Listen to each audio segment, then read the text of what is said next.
We're sorry, the number you have dialed is not in service at this time.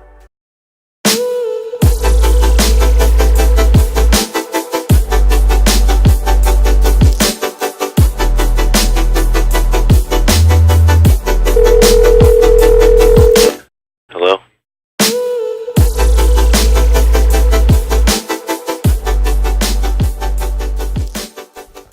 The pest we're looking at today is the California mule deer, more specifically, the Columbia black-tailed deer.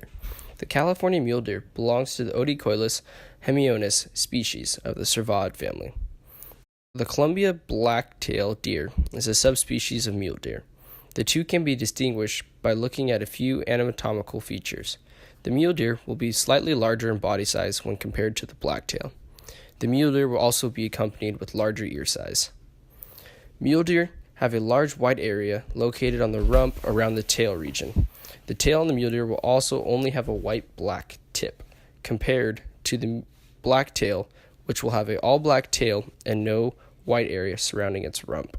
Around the San Luis Obispo area, it is more common to see the Columbia black-tailed deer. Male deer within the species will have antlers. This is a distinguishable characteristic between the males and females. The males grow a new set of antlers every year. As they mature, the antlers grow in size with them until they reach a maximum size and begin to regress after.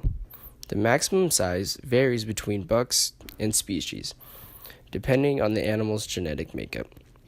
During the growing phase, the antlers are covered by a furry substance called velvet. This velvet is meant to protect the newly forming fragile antlers. The antlers are very sensitive to damage at this time.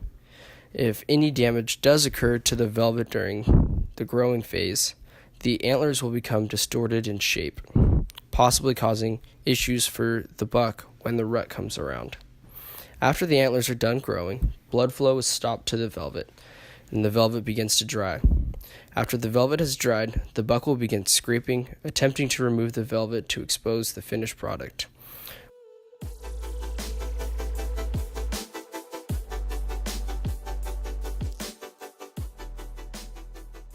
Once the antlers have served their purpose for the rut, the buck will shed the antlers come wintertime and begin the process all over again.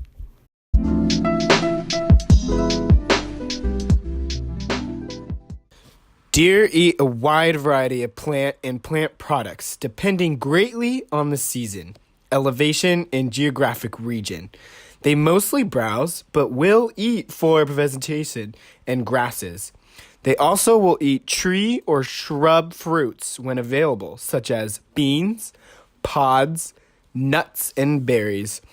Deer are very adaptable in what they eat when a type of food is readily available, like in an agricultural setting, in even the landscape plantings.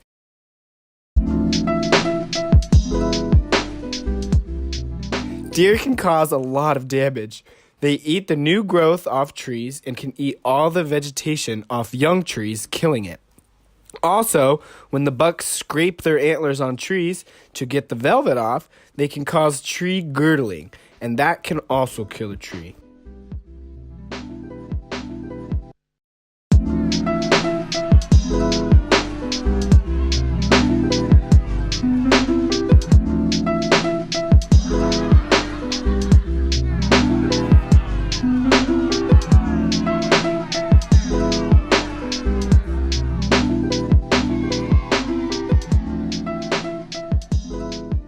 It is estimated that deer cause over $100 million in damage to agriculture across the nation.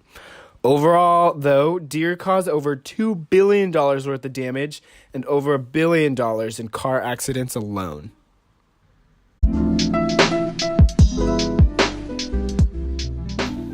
Deer are a polygynous species, meaning there will be one dominant buck that will breed multiple does.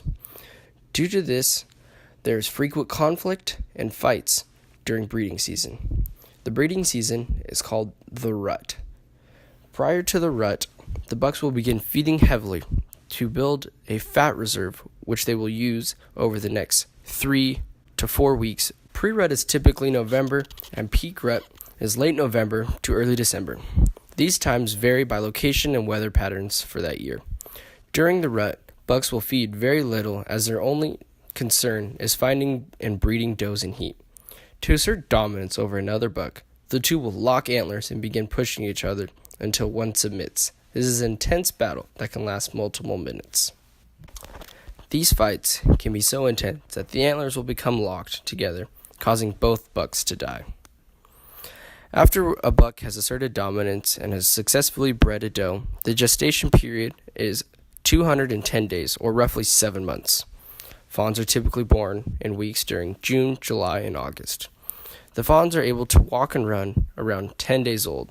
They are weaned about 60 to 70 days and begin the process of losing their spots. Bucks and does reach sexual maturity at 18 months. However, bucks are not allowed to participate in the breeding until they are 3 to 4 years of age.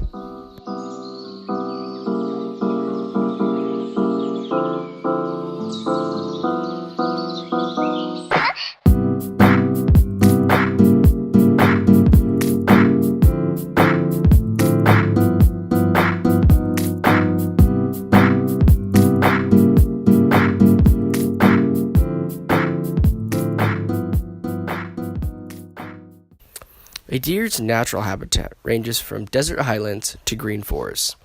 Deer are classified as an edge species, meaning they don't like to be hanging out in mature forests. They prefer younger forests with a little bit of human disturbance.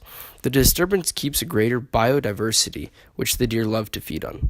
Deer typically make an annual migration from the high country in the mountains to the summer lowlands in the valleys. Some behaviors and signs that you got deer.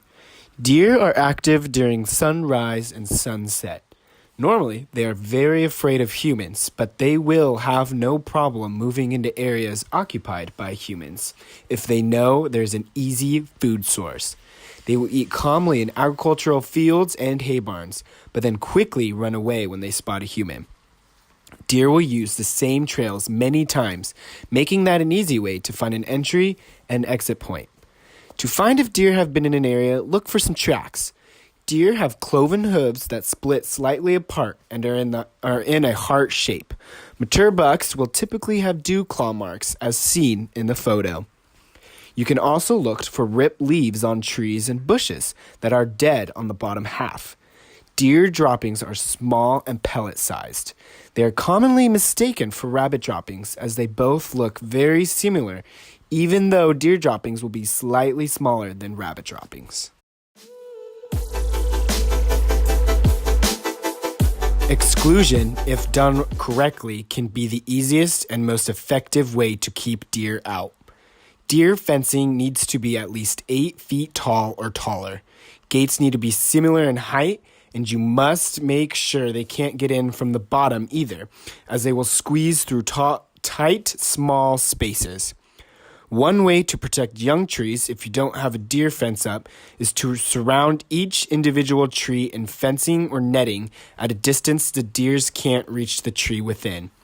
Some people have also tried to keep deer out with motion-censored sprayers and noisemakers and repellents, but alas, these methods usually don't always work, and if they do, not for very long, as the deer get smart and keep doing what they do. Though, if nothing is keeping these deers out, you may request a depredation permit from your local game warden to take the deer out. We're